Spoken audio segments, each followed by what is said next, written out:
স্বামী স্ত্রী একান্তে মিলিত হওয়ার পর এই ৬টি ভুল কাজ করলে আপনার জীবনে এই ৩টি বিপদ আসবেই আসবে। কারণ আমাদের নবীজি নিজে এই বিষয়ের সম্পর্কে সচেতন করে দিয়ে গেছেন। সুতরাং আমার কলিজার ভাইয়া এবং আপুরা, আপনারা সংসার জীবনে স্বামী স্ত্রী একত্রে একান্তে মিলিত হওয়ার পরে যদি এই ৬টি ভুল কাজ কখনো করে থাকেন, তাহলে আপনাদের জীবনে এই ৩টি বিপদ আসবেই আসবে। প্রথম নম্বর বিপদ, আপনি জীবনে কঠিন একটি রোগে আক্রান্ত হয়ে যেতে পারেন।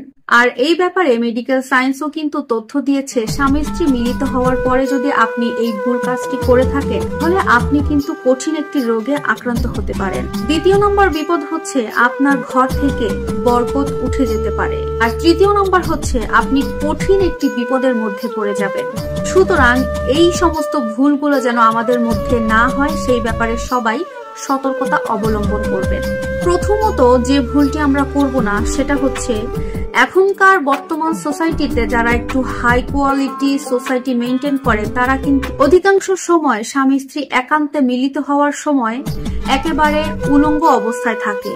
তাদের শরীরে কোনো ধরনের কোনো কাপড় রাখে না। কিছু বলে গেছেন, স্বামী স্ত্রী একত্রে মিলিত হওয়ার সময় গায়ের উপরে যদি কোনো কাপড় না থাকে, ওই মুহূর্তে ফেরেশতারা তোমাদের কাছ থেকে অনেক দূরে সরে চলে যায়। প্রত্যেকটা মানুষের জন্য ফেরেশতা আল্লাহ তাআলা নিযুক্ত করে রেখেছেন, যাতে মানুষ বিপদের মধ্যে না পড়ে। আর এই জন্য স্বামী স্ত্রী একত্রে মিলিত হওয়ার সময় কখনো ভুল করে একেবারে বস্ত্রহীন হবেন না। দ্বিতীয় নম্বর হচ্ছে, স্বামী স্ত্রী মিলিত হওয়ার সময় বুখারী হাদিসে রয়েছে যে দোয়াটি, সেই দোয়াটি অবশ্যই পড়ে যেতে হবে। তাহলে মিলিত হওয়ার কারণে যদি সন্তান হয়, তাহলে সেই সন্তানটি কোনো মুসিবতে পড়বে না, কোনো বিপদে পড়বে না, এবং আল্লাহ পাকের রহমত সেখানে তাদের মধ্যে থাকবে।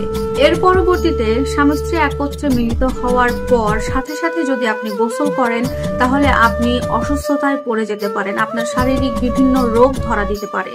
চতুর্থ নম্বর হচ্ছে, আবার অনেকে আছে দেখবেন স্বামী স্ত্রী একত্রে মিলিত হয়েছে, অথচ সকাল 10টা 11টায় ঘুম থেকে উঠে তারপরে ফরজ গোসল করছে। কিন্তু আপনি যদি এটা করেন, তাহলে লং টাইম পর্যন্ত আল্লাহ তাআলার রহমত আপনার কাছে থাকবে না। সুতরাং সেই জায়গা থেকে কিছু সময় পরেই আপনাকে ফরজ গোসলটা সেরে ফেলতে হবে, এবং ফজরের নামাজ অবশ্যই আপনাকে পবিত্রতার সাথে আদায় করতে হবে। 5 নম্বর হচ্ছে, স্বামী স্ত্রী মিলিত হওয়ার পরে কোরআন শরীফ তেলাওয়াত করা যাবে না যতক্ষণ না আপনি ফরজ গোসল করছেন।